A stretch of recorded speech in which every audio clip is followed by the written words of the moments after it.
जय हिंद, वंदे मातरम साथियों। आज हम लोग पढ़ने वाले हैं साइंस से जुड़े महत्वपूर्ण क्वेश्चन जो आपके सभी एग्जामों के लिए बहुत ही महत्वपूर्ण हैं। साथियों, साइंस के हम इसलिए वीडियो आज लेकर आए हैं क्योंकि आपसे एग्जाम में साइंस से भी 5-10 क्वेश्चन पूछे जाते हैं। इसलिए आज हम साइंस के कुछ ऐसे महत्वपूर्ण प्रश्न आए हैं जो आपके एग्जाम के लिए बहुत ही महत्वपूर्ण हैं। तो आप लोग वीडियो में शुरू से लास्ट तक बने रहिए। चलिए हम लोग टाइम को ना वेस्ट करते हुए आज का हम लोग पहला नंबर क्वेश्चन देखते हैं। साथियों, आज का पहला नंबर क्वेश्चन है साथियों, शरीर की सबसे बड़ी ग्रंथि कौन है साथियों? तो आपका राइट आंसर होगा ऑप्शन सी, यकृत जो है शरीर की सबसे बड़ी ग्रंथि है। चलिए हम लोग अगला प्रश्न देखते हैं। अगला प्रश्न है, मनुष्य में मादा जनन अंग से किस हार्मोन का स्राव होता है साथियों? तो आपका राइट आंसर होगा ऑप्शन सी, रिलैक्सिन का होता है। चलिए हम लोग अगला प्रश्न देखते हैं। अगला प्रश्न है साथियों, मनुष्य में ऐच्छिक गतियों का नियंत्रण किसके द्वारा होता है साथियों? तो आपका राइट आंसर होगा ऑप्शन ए, सेरिब्रम के कारण होता है। चलिए हम लोग अगला प्रश्न देखते हैं। अगला प्रश्न है, शरीर का तापक्रम कहाँ नियंत्रित होता है साथियों? तो आपका राइट आंसर होगा ऑप्शन सी, हाइपोथैलेमस में होता है। चलिए हम लोग अगला प्रश्न देखते हैं। अगला प्रश्न है, अमीबा में भोजन का अंतग्रहण किसके द्वारा होता है साथियों? तो आपका राइट आंसर होगा ऑप्शन ए, कुटपाद द्वारा होता है। चलिए हम लोग अगला प्रश्न देखते हैं। अगला प्रश्न है साथियों, निम्न में से कौन सा एंजाइम लार में पाया जाता है साथियों? तो आपका राइट आंसर होगा ऑप्शन सी, टाइलिन जो है लार में पाया जाता है। चलिए हम लोग अगला प्रश्न देखते हैं साथियों। अगला प्रश्न है, वह प्रक्रिया जिसके द्वारा मनुष्य श्वसन ग्रहण करता है तथा छोड़ता है वह कौन सा है? तो आपका राइट आंसर होगा ऑप्शन बी, श्वासोच्छ्वास के कारण छोड़ता है और श्वास लेता है। चलिए हम लोग अगला प्रश्न देखते हैं। अगला प्रश्न है, ऊर्जा उत्पादन के लिए कोशिका प्रायः किसका उपयोग करती है साथियों? तो आपका राइट आंसर होगा ऑप्शन बी, ग्लूकोज का उपयोग करता है। चलिए हम लोग अगला प्रश्न देखते हैं। अगला प्रश्न है साथियों, किस अभिक्रिया द्वारा पौधों में ऑक्सीजन बाहरी वातावरण से कोशिकाओं में पहुंचता है? तो आपका राइट आंसर होगा ऑप्शन बी, विसरण द्वारा पहुंचता है। चलिए हम लोग अगला प्रश्न देखते हैं। अगला प्रश्न है, श्वसन की अभिक्रिया में खाद्य पदार्थों की परिगति क्या होती है दोस्तों? तो आपका राइट आंसर होगा ऑप्शन ए, विघटन होता है साथियों। चलिए हम लोग अगला प्रश्न देखते हैं। अगला प्रश्न है साथियों, खाद्य पदार्थों का पौधों में स्थानांतरण का मुख्य रूप कौन सा है? तो आपका राइट आंसर होगा ऑप्शन सी, सुक्रोज है। चलिए हम लोग अगला प्रश्न देखते हैं। अगला प्रश्न है, एक स्वस्थ मनुष्य का रक्तचाप होता है साथियों? तो आपका राइट आंसर होगा ऑप्शन बी, 120/80 होता है। चलिए हम लोग अगला प्रश्न देखते हैं। अगला प्रश्न है, मनुष्य के मस्तिष्क की सबसे बाहरी झिल्ली है साथियों? तो आपका राइट आंसर होगा ऑप्शन सी, ड्यूरामीटर होता है साथियों। चलिए हम लोग अगला प्रश्न देखते हैं। अगला प्रश्न है, मनुष्य के सूंघने की क्षमता को नियंत्रित करता है? तो आपका राइट आंसर होगा ऑप्शन बी, धांद्रिय पाली करती है। चलिए हम लोग अगला प्रश्न देखते हैं। अगला प्रश्न है, मनुष्य में बुद्धित्व एवं चतुराई का केंद्र है साथियों? तो आपका राइट आंसर होगा ऑप्शन सी, सेरिब्रम में होता है। चलिए हम लोग अगला प्रश्न देखते हैं।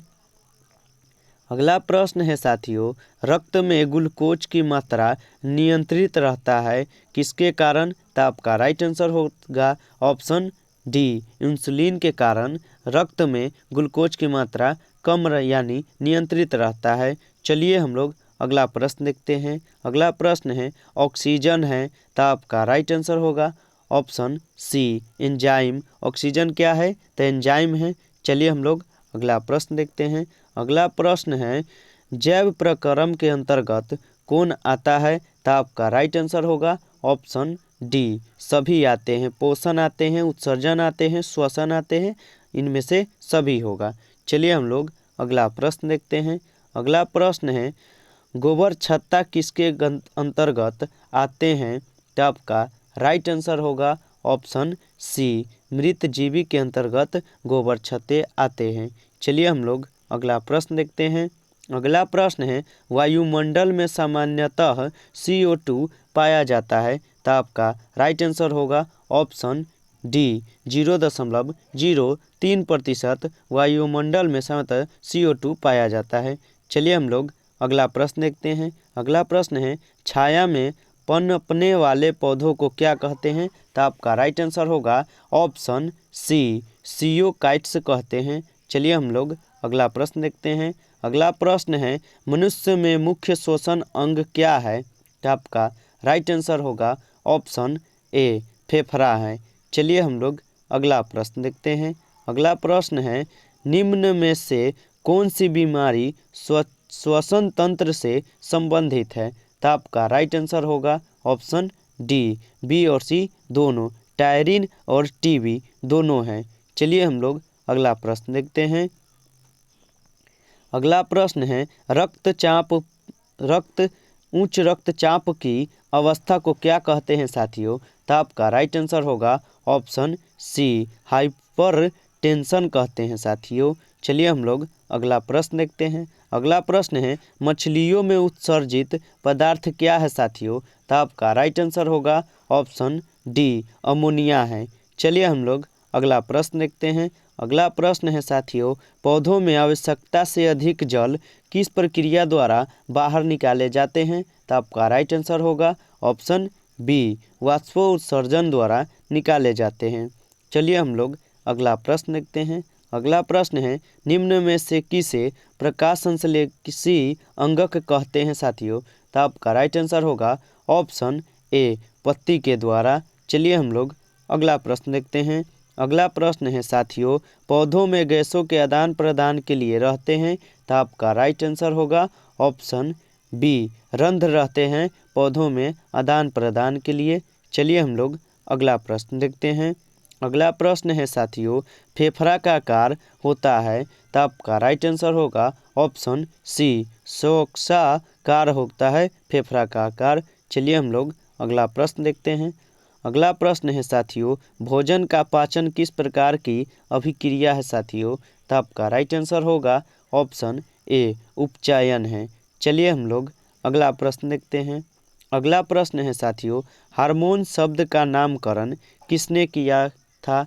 तो आपका राइट आंसर होगा साथियों ऑप्शन सी, बेलिस एवं स्टारिंग ने किया था। चलिए हम लोग अगला प्रश्न देखते हैं।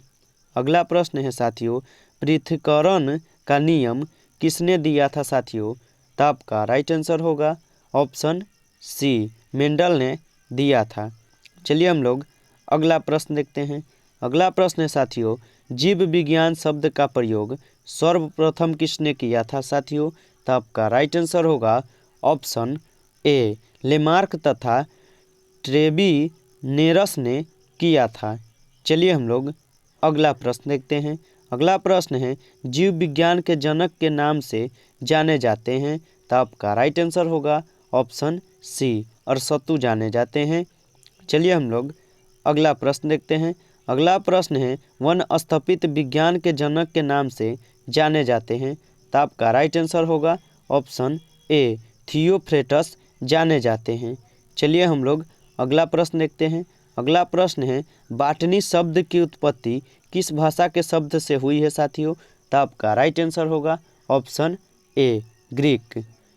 चलिए हम लोग अगला प्रश्न देखते हैं। अगला प्रश्न, इतना ही क्वेश्चन था इस वीडियो में साथियों। तो अगर आप लोगों को वीडियो पसंद आया तो वीडियो को लाइक और चैनल को सब्सक्राइब जरूर कीजिए और अपने दोस्तों के पास शेयर जरूर कीजिए ताकि उनका भी एग्ज़ाम की तैयारी बहुत ही बेहतरीन ढंग से हो पाए। तो चलिए हम लोग मिलते हैं नेक्स्ट वीडियो में, तब तक के लिए मन लगाकर पढ़ाई कीजिएगा। हाँ, और एक बात कि अगर आप लोगों को PDF चाहिए तो हम टेलीग्राम का लिंक डिस्क्रिप्शन में दे दिए हैं, आप लोग ज्वाइन कर लीजिए और PDF को लेकर अच्छी तरह से अपना PDF को याद कीजिए और क्वेश्चन को याद कर लीजिए ताकि एग्ज़ाम में आपसे एक भी क्वेश्चन न छूट पाए।